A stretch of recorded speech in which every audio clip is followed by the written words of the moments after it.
After the 2020 election, we learned that MAGA is definitely a group of folks that exhibit sore losers, right? When they lost, they were sore losers. They created lies, say they didn't lose. We're now learning they're also sore winners, which is strange. And Marjorie Taylor Greene exhibits that in the interview I'm going to show you with Steve Bannon. Just get ready. I'm saying this tongue-in-cheek, but trigger warning for how insane she is. I do think that she was trying to hold it in a little bit before the election, as I told you. And she's going full 100% Marjorie, the worst of it, now that they've won the election. And again, y'all won. What are you so dang upset about? And this interview gets worse as it goes along. So let's start with this first clip where she's saying, yeah, we may have won, but the Democrats are plotting war against us. While you're watching this, please do click the subscribe button. And they've been exposed to be the biggest liars in American history. But everybody's playing nice now, pretending. Playing the game. That's a face. This is a cover behind the scenes. These people are plotting war against us like never before. Do you think Democrats are going to go, oh, good game, guys. Shake hands. Good game. We'll get you again, and we'll come back after you in 4 more years. We know our enemy. We've been fighting them for too many years. We know exactly who these people are. What is the best way for the audience? What's the best way? That's what y'all did. There's no introspection. She is assuming that it would be bad, which I agree, to never accept election results. As she's thinking about the idea that Democrats aren't really doing that, they're just pretending to do that. But that's happening in front of the backdrop of us actually not going, yay, we don't care anymore about resisting and opposing where we can and pressuring and speaking out against bad governance, if that's what y'all end up doing, which given who Trump's picking for his administration, it seems like that's what you're planning to do. And given what I know about you, Marjorie Taylor Greene, I think that's what you're planning to do. But we accepted the election results like you guys never did. So you get to say nothing, Marjorie, okay? Nothing about that.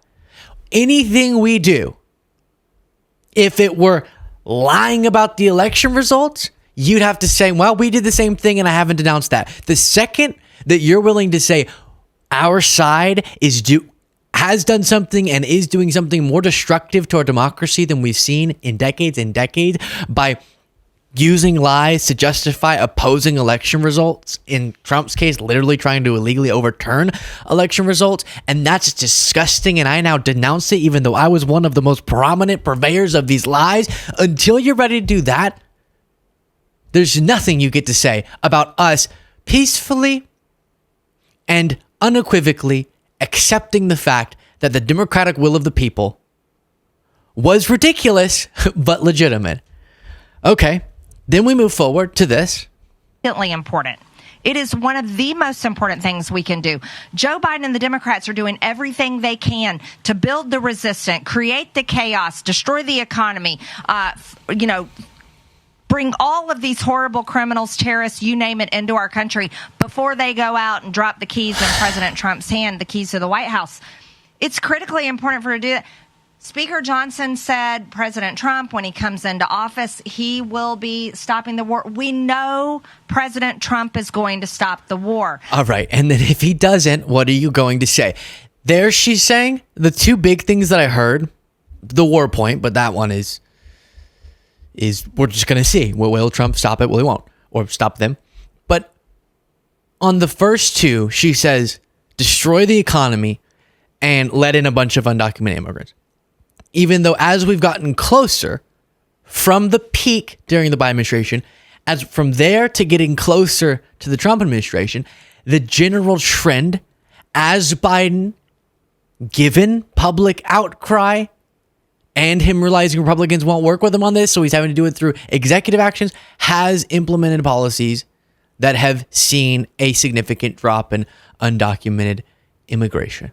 So that point's incorrect. Number two, Biden will hand you an economy, and it's going to be so annoying to watch this. Now I'm the one going crazy. This is what you do. Look what you made me do, Marjorie. You're making me crazy like you. Gosh. Republicans are being handed an economy that right when the clock turns January 20th, once Trump is inaugurated. Is that noon? When does that happen? He's going to go, gosh, this economy, my economy is doing really well. He's going to take credit for infrastructure projects that stimulate economic growth, for the Chips and Science Act that's stimulating economic growth. He's going to take credit for recovery that we had to recover from the disaster that he left for Biden-Harris. And he's going to take credit for all of it. And you will too. But we're ready this time. Trump did that when he inherited Obama's economy and then said it was the best thing ever. But we're ready this time.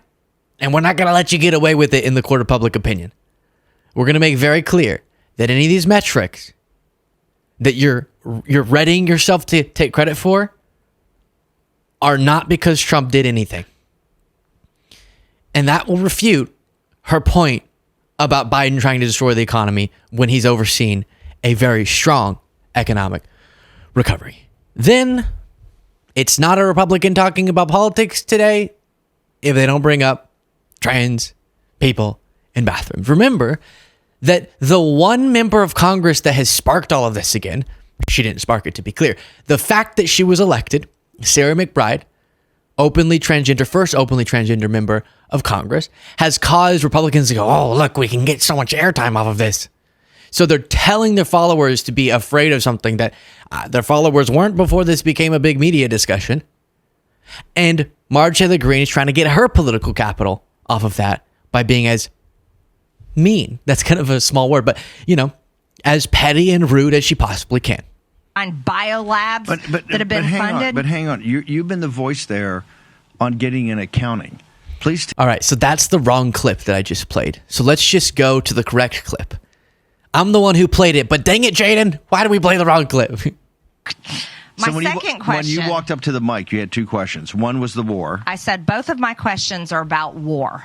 One of them was definitely the war in Ukraine and Russia. My second question was about the war on women by mentally ill men pretending to be women. And my specific question was the new chick with a in Congress. What are we going to do to keep him from coming in our bathrooms? Because we're done with it. Absolutely done with it. This is a topic. She doesn't care about this issue. But by the way, just so you know, as a policy issue, doesn't care. Doesn't have some thoughtful, because if she did, she would look at the data and realize, trans people going into the bathrooms that they identify that aligns with their gender identity doesn't increase harassment or assault. Them going into the bathrooms that doesn't align with their gender identity does increase assault on them and harassment on them. One makes people less safe, one status quo. People aren't less safe. So she doesn't care about the data. She doesn't care about the talking point. She's just fear-mongering and being as mean as she possibly can be. Go to the members gym, which is both sexes can go to the members gym. But there is a women's gym. He cannot go in there. That is where our showers and locker rooms are. And there are not doors to the shower room. And anyways, he doesn't belong in there, period.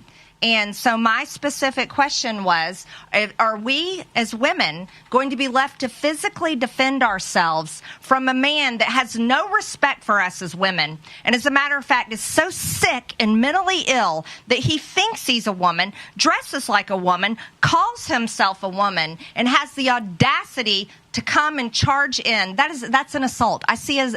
Yeah, and again, even with all of that being said, just vicious stuff coming out, Sarah McBride's response, which Marjorie's working really hard to specifically always say he instead of she, but I didn't come here to debate about bathrooms or locker rooms or anything. I'm going to follow the rules, she said, that Mike Johnson has laid out. She's probably just going to have to stay away completely. It's brutal. But then...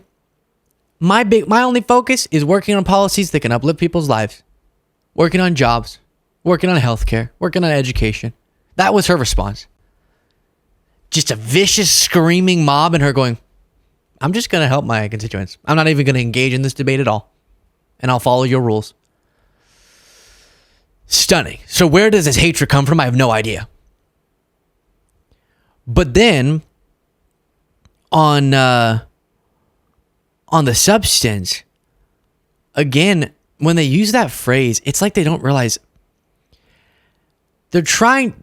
Someone like Marjorie's trying to say mental illness to other and to demonize trans people, right? But take that phrase for a second. Marjorie, you tell me, okay? Smart Marjorie. Even if we accepted your framing, which we don't, but let's say we do. What do you do if you have a mental illness?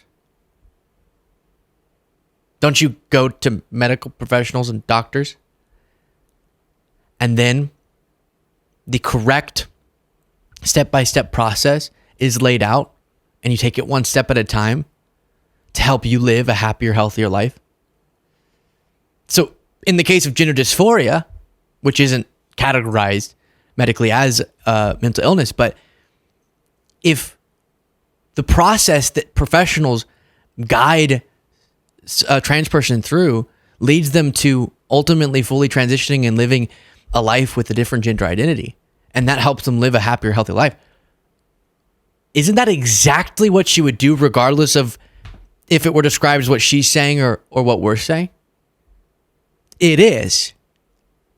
Her viciousness is not only uncalled for, but logically has big old gaps in it. Then you have more of her fear-mongering here about Ukraine and that they're shredding the evidence of the fraud in Ukraine.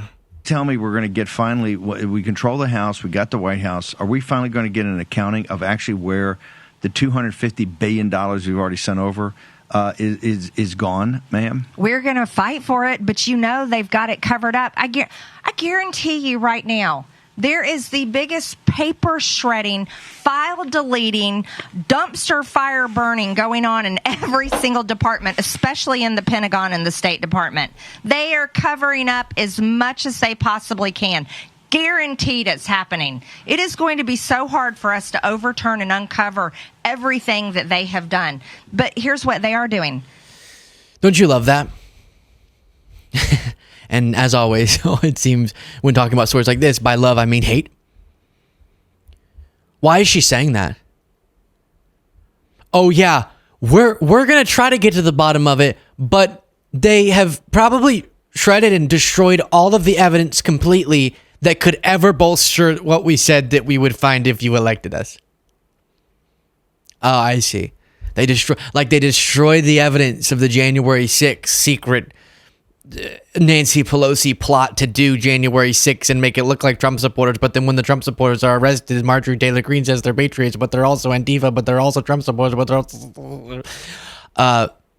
Similarly here, they've made all these claims about why we're sending money to Ukraine as if they can't see that when our main global adversary invades another country, as they've done before, showing a pattern of such violations of sovereignty, it might be in our interest to support the defender, the victim, so that our adversary doesn't keep doing this and destabilize the entire globe by invading one of our NATO allies.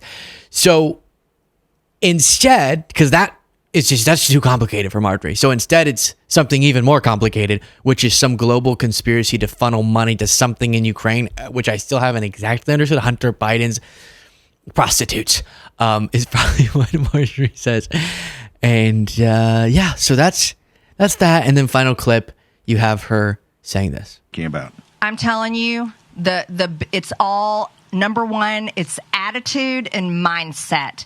And the attitude and mindset is you don't let off the gas, you push that gas pedal down harder. I'm not kidding. It's pedal to the metal and go. And we go in every single agency and we are going to gut them and rip them to shreds. There is no apologies. There is no reset. There is no unity. There's no unity because they don't want unity with us. They don't agree with this unity. They are lying. Right now they're trying to figure out, they're gaming out what they're going to do. But we'll do unity if you'll stop being so cray.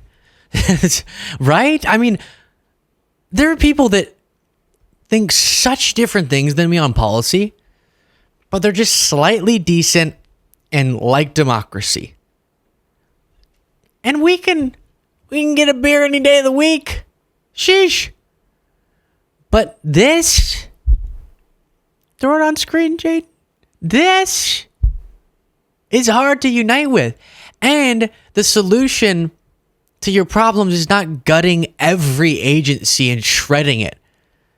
But you know what works whenever you say the government can't do anything effectively? What serves that argument is ripping everything to the ground so that it doesn't work well and going, see, this is why you have to elect us, because we're the ones who don't think the government can do anything, so let's keep ripping it to the ground. Let's defund education. Let's abolish the Department of Education, which is one of the policies these folks support.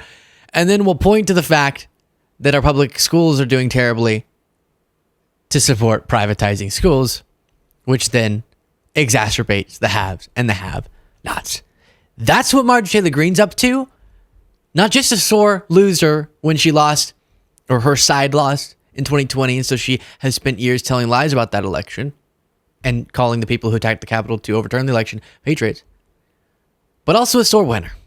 Strange phenomenon. Let me know what you thought of all that in the comments. Support the show. Get the members-only bonus show by clicking that join button below.